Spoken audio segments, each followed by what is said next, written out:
Leo nikasema uchizi tu, ngoja nitoke zangu leo nikifanya kazi za nje. Ndio nimetoka zangu hapo na bango langu mwenyewe sielewi, naona aibu, watu wananiangalia. Nikasema Mungu wangu, leo nitaweza kweli mimi? Nikasema hamna shida, ngoja nifike zangu. Kafika hapo nikaweka zangu bango, nikasogeza ile jiwe kwamba lisianguke, maana kulikuwa kuna upepo hatari. Hapo ndo naanza kuangalia nianzie wapi. Naona aibu, nakwambia watu wananiangalia kama vile nimechanganyikiwa, lakini maisha haya. Okay. Kaendelea hapa nikaweka vitu vangu vizuri, maana namuona mkaka huyu anakuja. Nikasema huyu naanza naye.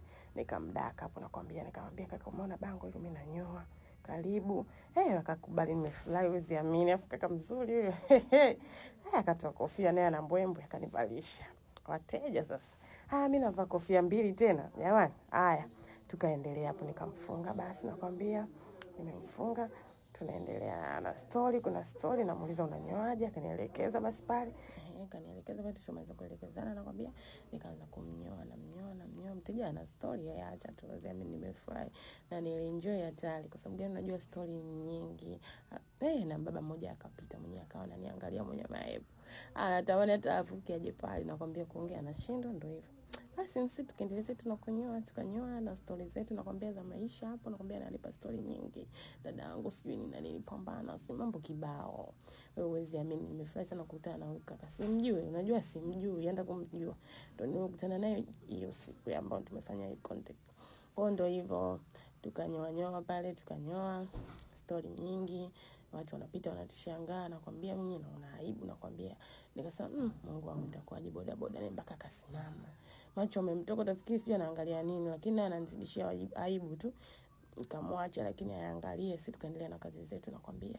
Mwisho siku nikataka nimuite njoo unyoe, akawasha boda akakimbia, nimecheka. Ndio hivyo.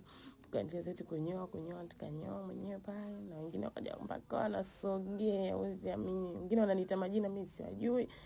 Haya, tunaendelea na kazi, tukanyoa hapo, namfanya finishing tayari mwenyewe.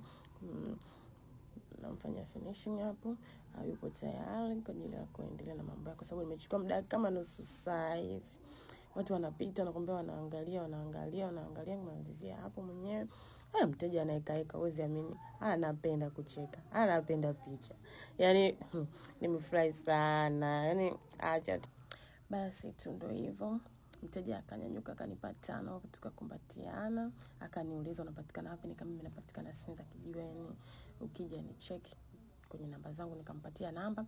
Alafu vile vile kama kuna mtu mwingine anahitaji anaweza kanicheki DM, naweza nikamfuata popote pale alipo. Bango ndo kama hilo linajieleza jamani.